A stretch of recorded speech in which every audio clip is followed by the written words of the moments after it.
آتا ہے کہ آپ صلی اللہ علیہ وسلم کو موت کی تکلیف دوسروں سے زیادہ ہوئی ہے. آپ صلی اللہ علیہ وسلم فرمایا اوعکو کما یوعکو رجلان منکم, مجھے بخار میں اتنی تکلیف ہوتی ہے جتنی تم میں سے دو آدمیوں کو ہوتی ہے. آپ پر جب بیماری آتی تھی نا, آپ کو تکلیف دوسروں سے زیادہ ہوتی تھی. اور امی عائشہ رضی اللہ تعالی عنہا فرماتی ہیں کہ نبی صلی اللہ علیہ وسلم کا سر مبارک میری گود میں تھا جب آپ کی روح نکلی ہے, اور آپ کو آپ کی جو میں نے موت کی تکلیف دیکھی ہے, جس شدت میں آپ جس تکلیف میں تھے, اس کے بعد مجھے کسی کی موت کی جو آسانی سے کوئی دنیا سے گیا ہو نا, اس کے مرنے پر مجھے کبھی رشک نہیں آیا. رشک کا کیا مطلب کہ بھئی یہ اتنی آسانی سے چلا گیا تو اس کا مطلب یہ زیادہ اچھا تھا, اور معاذ اللہ آپ صلی اللہ علیہ وسلم کے اعمال کم تھے, تو یہ تو ممکن نہیں ہے نا. کہتے ہیں مجھے کبھی کسی پہ رشک نہیں آیا کہ آرام سے مر گیا تو بہت نیک ہوگا. ٹھیک ہے نا, بہت مشکل ہے سمجھانا. امی عائشہ فرماتی ہیں کہ یعنی امی عائشہ کی حدیث کا مفہوم بیان کر رہا ہوں کہ نبی صلی اللہ علیہ وسلم کی موت کے وقت جو تکلیف کی حالت تھی اس کو جب سے میں نے دیکھا ہے, تو امی عائشہ کی بات کا خلاصہ یہ ہے کہ اب اگر میں کسی کو دیکھتی ہوں نا کہ آرام سے روح نکل رہی ہے, یعنی آرام سے مر رہا ہے, دنیا سے جا رہا ہے, تو مجھے اس پہ رش نہیں آتا کہ وہ بہت نیک ہوگا. کیا مطلب, اس کا نیک عمل سے تعلق بولتے کیوں نہیں ہے. لیکن ہمارے ہاں سارا مدار کس پر ہے, مرنے کے بعد شکل کیسی ہے اس کی, آڑا ترشا ہو گیا تو جہنم میں جا رہا ہے اس کا مطلب. اور اگر مرا ہوا ہے, دانت کھلے میں, ایسا لگ رہا ہے مسکرا رہا ہے, سیدھا کہاں جا رہا ہے. او بھائی, اگر خدا نخواستہ کوئی لکوے کا مریض تھا, کوئی فالج کا مریض تھا, وہ تو مرے گا تو اس کا تو بیچارے کا ہوگا تھوڑا سا چہرہ بھی ٹیڑھا ہو سکتا ہے, کچھ بھی ہو سکتا ہے, نیک لوگوں کا بھی ہو سکتا ہے. تو مدار کس پر ہے, اعمال پر. اور نیک لوگوں کو بعض دفعہ موت کے وقت ڈبل تکلیف دی جاتی ہے. ایک تو اس لیے دی جاتی ہے, یا تو اس لیے کہ کوئی گناہ ان کا باقی رہ گیا ہوتا ہے. اللہ کیا کہتے ہیں, بھائی قبر میں جانے سے پہلے اس کو ہمارے پاس دھلا کے لے کے آؤ, صاف ستھرا ہو گیا. اب ہمارے پاس آ رہا ہے تو اب ہم نہیں چاہتے کہ اس کے گناہوں کی گٹھری ہو, اس کو پاک صاف کر کے لے. میں نے بڑے بڑے بزرگ دیکھے جن کو آخری وقت میں بہت مصیبت میں گزری ان کی, یعنی زندگی کے آخری ایام, بیٹیوں کی ٹینشن, کسی بیٹی کو طلاق ہو گئی, وہ گھر آ گئی, کوئی اور مسئلہ ہو گیا, تو بڑی ٹینشن میں آخری وقت. لیکن وہ زبان سے کیا کہتے تھے, شکر, کہ یار شاید اللہ تعالیٰ ہمارے گناہوں کو معاف کرنا چاہتا. اولاد کی حدیث میں آتا ہے کہ انسان کو اس کی گھر والی کی طرف سے, اس کی اولاد کی طرف سے, اس کے جسم کی طرف سے تکلیفیں پہنچتی رہتی ہیں, اور اس کے گناہ معاف ہوتے رہتے ہیں, حتی لقی اللہ طاہرا مطہرا, جب اللہ کے پاس آتا ہے نیٹ کلین, بالکل گناہوں سے پاک صاف ہو گیا. لیکن یہ تکلیف ہوتی ہے جس میں صبر کی توفیق بھی ملتی ہے, کیونکہ اللہ دے رہا ہے نا تکلیف, اور اللہ سزا کے طور پہ نہیں بلکہ کفارے کے طور پہ, تاکہ ہمارے پاس آئے تو صاف ستھرا ہو گئے. تو اس تکلیف میں پھر صبر کی توفیق, اس لیے علماء کہتے ہیں جس تکلیف میں صبر کی توفیق مل رہی ہے سمجھ لو یہ رحمت ہے. یہ کیا ہے, رحمت. یہ اللہ آپ کو بنانا چاہ رہا ہے کچھ. اب لوگ کہتے ہیں یہ والی تکلیف کیوں, وہ والی کیوں نہیں آئی, یہ تو بہت زیادہ ہو گئی. تو بھائی اللہ سے کوئی نہیں لڑ سکتا, وہ جو دے رہا ہے وہ اس پہ صبر کرو. اسی کو کہتے ہیں تقدیر پر رضا, کہ جو اللہ نے مقدر کیا ہے اب اس پہ کیا ہے, کوشش کریں گے اللہ سے عافیت مانگیں, اے اللہ ہمیں تکلیفیں نہیں چاہیے, ہم تو ویسے ہی کمزور ہیں, ایسا نہ ہو تکلیف میں اور ہی نافرمانی پہ نہ آ جائیں, ہمیں تو خوشیوں بھری زندگی چاہیے, اور اللہ ان خوشیوں میں شکر کی توفیق دے کے گناہ معاف کر دے. ٹھیک ہے نا. جیسے لوگ حکیم کے پاس جاتے ہیں, حکیم صاحب کے پاس دو طریقے ہوتے ہیں علاج کے. ایک طریقہ تو یہ کہ بھائی یہ کڑوی گولی ہے, 2-3 کھاؤ گے فٹ فاٹ ہو جاؤ گے, اس میں یہ بھی پرہیز, یہ بھی پرہیز, یہ بھی پرہیز. اور ایک طریقہ ہوتا ہے بھائی دودھ جلیبی کھاؤ, علاج لمبا ہو جائے گا, لیکن وہ دوا میں کیا ہے, دودھ جلیبی. تو آپ کہتے ہو بھائی یہ دودھ جلیبی والا مجھے دے دو, ٹھیک ہے لمبا علاج کروا لوں گا, فائدہ دیر سے ہوگا, لیکن میں یہ کریلے کا جوس نہیں پی سکتا. تو ہم نالائق لوگ ہیں, شکر سے بھی انسان کے ترقی ہوتی ہے. تو اللہ سے یہی مانگنا چاہیے, اللہ ہمیں نعمتیں دے, تکلیفوں سے بچا, اور شکر کی توفیق دے تاکہ ہمارے درجات بلند ہو. تو شکر کے بھی تو بڑے فضائل ہیں نا. تو مانگنے تو کیونکہ عبدیت اور غلامی کا تقاضا یہ ہے کہ اللہ سے عافیت مانگی جائے, لیکن اللہ تکلیف دے دے تو اس پہ صبر. تو ہمارے نبی صلی اللہ علیہ وسلم کو ہاں یا تو اس لیے تکلیف ہوتی ہے گناہ معاف, یا اس لیے کہ درجات بلند. اللہ چاہتا ہے کہ بھئی یہ دنیا آزمائش کی جگہ ہے, جب آخرت میں آنا تو اتنا تجھے نوازوں. تو ہمارے نبی صلی اللہ علیہ وسلم جنت میں آخرت میں سب سے اعلیٰ مقام کس کا ہوگا, سید الانبیاء محمد صلی اللہ علیہ وسلم, حضرت آدم سے بھی زیادہ, نوح علیہ السلام سے بھی زیادہ. تو اللہ نے فرمایا کہ آپ کو پروٹوکول دینے کے لیے آخری جو اب آپ کا آخرت کا سفر ہے نا, اس میں مادی تکلیف آپ کو دوسروں سے زیادہ دی جائے گی. یہی وجہ ہے کہ حضرت فاطمہ رضی اللہ تعالی عنہا آپ کی چہیتی بیٹی، جب انہوں نے آپ صلی اللہ علیہ وسلم کی اس تکلیف کو دیکھا نا، جو موت کے وقت تکلیف تھی اور جو بخار کی شدت تھی، واہ کرب ابتا، فرماتی تھی ہائے میرے والد کا کرب، بہت زیادہ غمزدہ ہو گئی ان کو دیکھ کر کس قدر تکلیف میں ہے. تو آپ صلی اللہ علیہ وسلم نے فرمایا لا کرب علی ابیک بعد الیوم. کیسے تسلی کے جملے. اپنی بیٹی سے فرمایا ہے فاطمہ تیرے باپ پر آج کے بعد کوئی تکلیف، بولو لا کرب علی ابیک بعد الیوم. اس میں بھی آپ صبر کا پہلو تلاش کر رہے ہیں، شکر کا، بس یہ اللہ کی طرف سے آخری ہے. آج کے بعد اے میری بیٹی تیرے باپ پر کوئی تکلیف نہیں. اپنی بیٹی کو بھی تسلی دے رہے ہیں کہ غم ہلکا کر، بس یہ اللہ کی طرف سے آخری ہے، آج کے بعد کوئی تکلیف نہیں ہوگی. تو ہمارے ہاں وہ بیچارہ تکلیف سے جا رہا ہے تو یار دیکھا آ گیا نا سامنے، لوگ کہیں یہ دیکھا ہم تو کہتے تھے بندہ ہی 2 نمبر ہے، اب آ گیا نا تو دیکھو کیسے مر رہا ہے. اور پیغمبروں کو تکلیف تو دی جاتی ہے، لیکن کوئی ایسا عیب نہیں ہوتا، ایسی بیماری نہیں ہوتی جو لوگوں میں معیوب سمجھی جاتی ہو، یہ نہیں ہوتا. کیونکہ پیغمبر اللہ کے قاصد ہیں تو اللہ ان کو ہر لحاظ سے امت کو یہ بتانا چاہتے ہیں یہ میرے رسول ہیں، یہ میرے سفیر ہیں. تو کوئی بھی ایسی چیز جس کی وجہ سے لوگوں کو ان سے نفرت ہو یا طبعی نفرت جو انسان کے اختیار میں نہیں ہوتی، تو اللہ ایسی بیماری اور ایسی تکلیف سے بچاتے ہیں ان کو. سمجھ میں آ رہی ہے بات. لیکن امتی کو ایسی تکلیف ہو سکتی ہے. یہ جو ختم نبوت کے علماء کہتے ہیں نا مرزا غلام احمد بیت الخلاء میں گر کے مر گیا، تو بعض لوگ کہتے ہیں وہ تو بیت الخلاء میں تو فلاں بزرگ کا بھی انتقال ہوا تھا، فلاں کا بھی. بزرگ کا ہو سکتا ہے، پیغمبر کا بیت الخلاء میں انتقال بولو نہیں ہو سکتا، کیونکہ پیغمبر کو اللہ ایسے عیب سے بچاتے ہیں کہ جو انسانوں میں عیب سمجھے جاتے ہیں. تو پیغمبر کو ایسی بیماری نہیں ہوتی، جیسے اچھوت کی بیماری ہے کہ کوئی ہاتھ نہیں لگا سکتا اس کو، ایسی بیماری پیغمبروں کو نہیں ہوتی. کوڑ کی بیماری پیغمبروں کو نہیں ہوتی، کیونکہ ایسی بیماری جس سے لوگ گھن کھاتے ہیں، ایسی نہیں. لیکن امتی کو ہو سکتی ہے، امتی کو ایسی بیماری ہو سکتی ہے، اللہ اس کے درجات کیا کرے گا، بلند کرے گا اس سے. مجھے ایک واقعہ کسی نے سنایا کہ ایک ہندو تھا، اس کو کوڑ کی بیماری تھی. کوڑ نہیں ہوتا گوشت گلنا شروع ہو جاتا ہے، تو یہ بیماری پھیلتی ہے. تو اس کے رشتہ داروں نے بالکل الگ کر دیا اس کو، وہیں سے کھانا پھینکتے ایسے کر کے. کہیں تبلیغی جماعت گئی، ان کو پتہ چلا، وہ بیٹھ گئے اس کے پاس جا کے، اس کو کھلا بھی رہے ہیں پلا بھی رہے ہیں.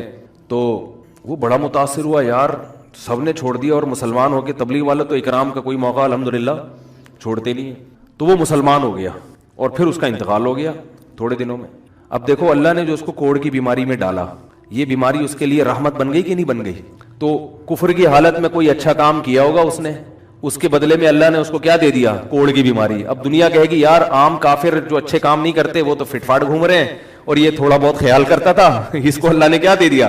بھائی اس کو دیا اس لیے کہ اللہ کو پتا ہے کہ جی کوڑ میں ہوگا تو تبلیغ والے آئیں گے، اس کی آؤ بھگت کریں گے اور یہ کیا ہو جائے گا، اسلام میں داخل ہو جائے گا. تو اللہ کے کام ہے، یہ اللہ ہی بہتر جانتا ہے. تو بعض دفعہ اللہ تکلیف میں ڈالتے ہیں تاکہ آپ کے گناہ دھل جائیں.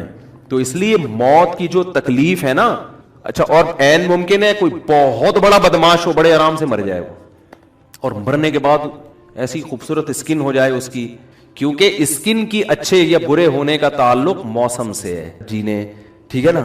جس کو برین ہیمریج ہوتا ہے تو چہرہ خراب ہوتا ہے، چاہے وہ نمازی ہو. میں نے ایسے پکے نمازیوں کو جن کی نماز کی حالت میں ڈیتھ ہوئی ہے، ان کو دیکھا موت کے بعد ان کا چہرہ کالا ہو گیا. یہ بری بات نہیں تھی، یہ کالا اس لیے ہو گیا کہ برین ہیمریج ہوا، رگ پھٹی ہے تو بلیڈنگ ہونا اور ہارٹ اٹیک بھی ہوا پھر ان کو. تو ڈاکٹر کہہ رہے تھے ان کو جلدی دفناؤ کیونکہ یہ بہت جلدی ان کا جسم خراب ہو جائے گا. حالانکہ پھر میں نے خواب میں ان کو جنت میں بھی دیکھا صحیح ہے نا.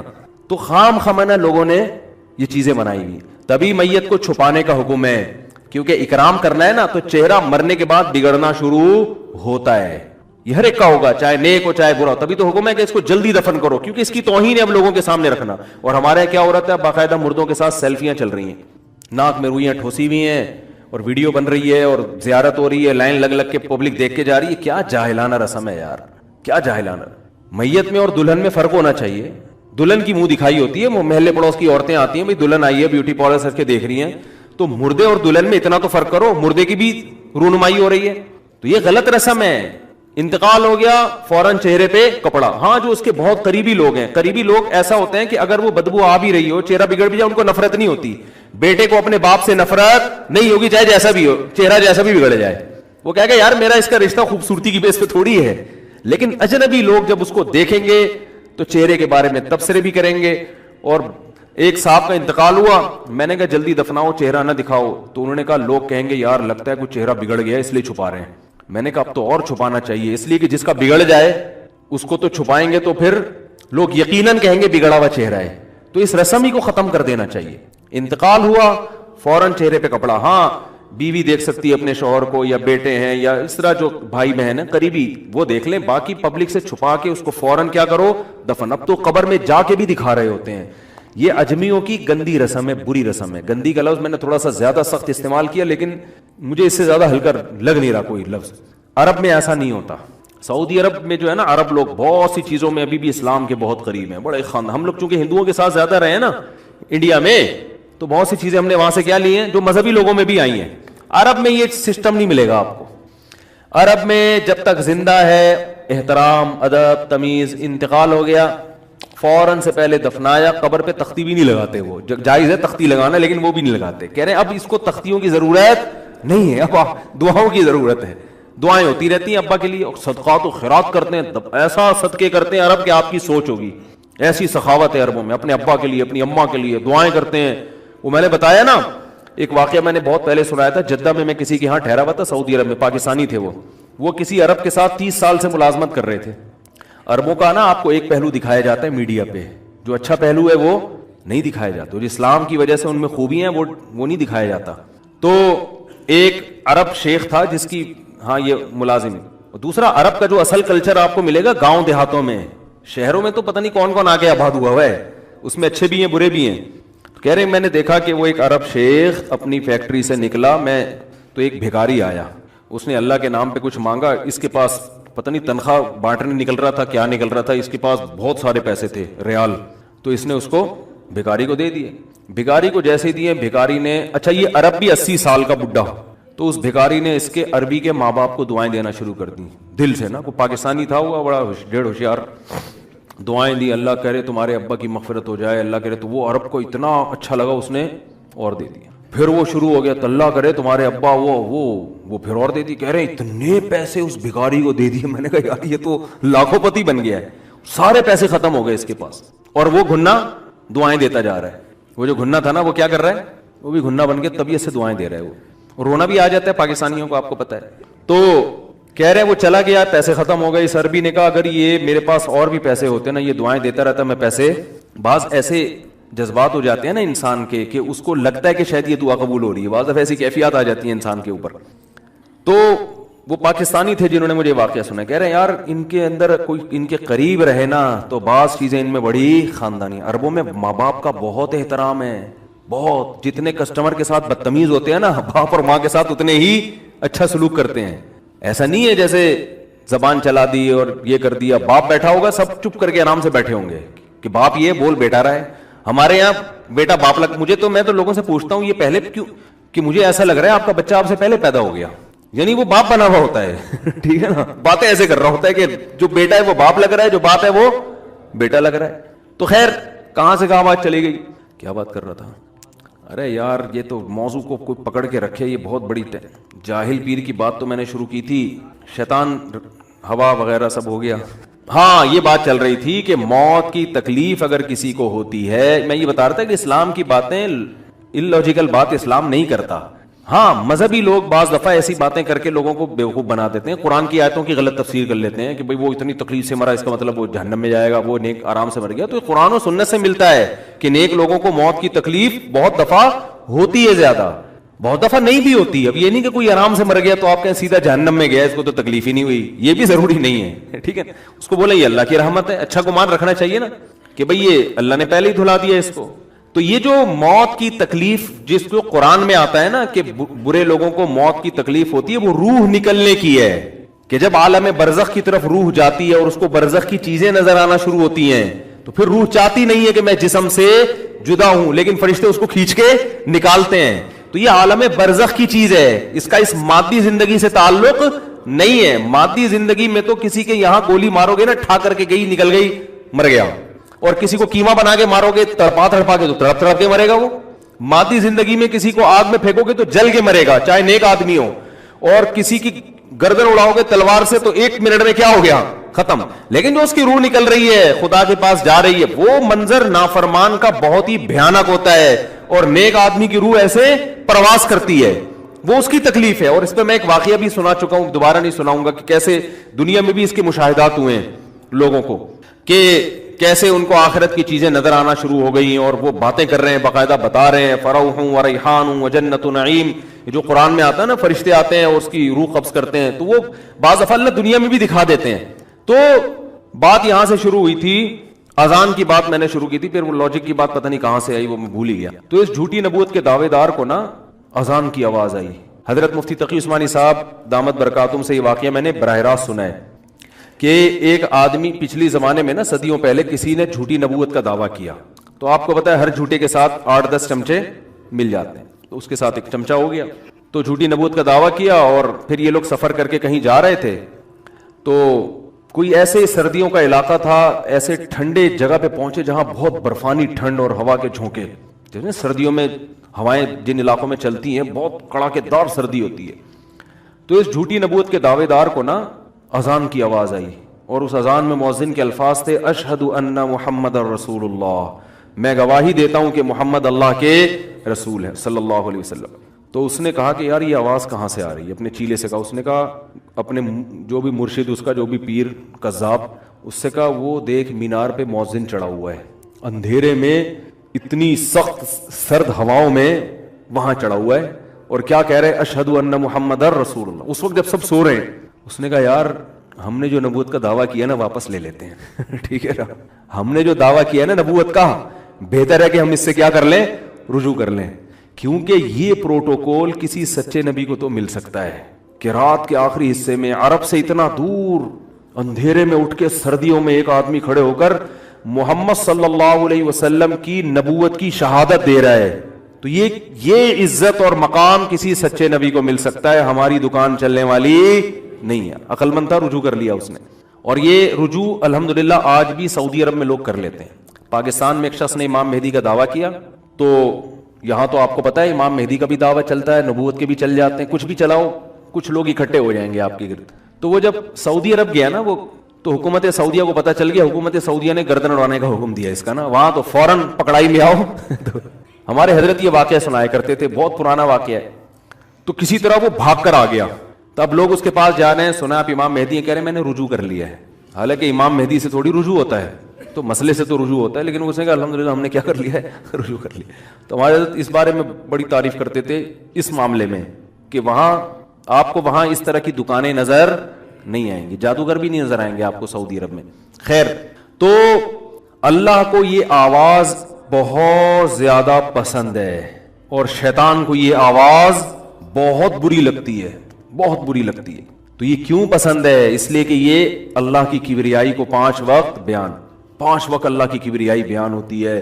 اشہد ان لا الہ الا اللہ, میں گواہی دیتا ہوں کہ اللہ کے, ہم بے شک نہ سن رہے ہوں جو ہے نا, اللہ مؤذن کے ذریعے اپنا پیغام لوگوں تک پہنچا دیتا ہے. تو اس لیے بھائی نماز کی بہت سخت پابندی کرو. حدیث میں آتا ہے آپ صلی اللہ علیہ وسلم نے فرمایا کہ جو لوگ دنیا میں نماز میں صف اول میں ہوتے ہیں نا, قیامت کے دن جب اللہ کا دربار لگے گا تو وہی صف اول میں ہوں گے.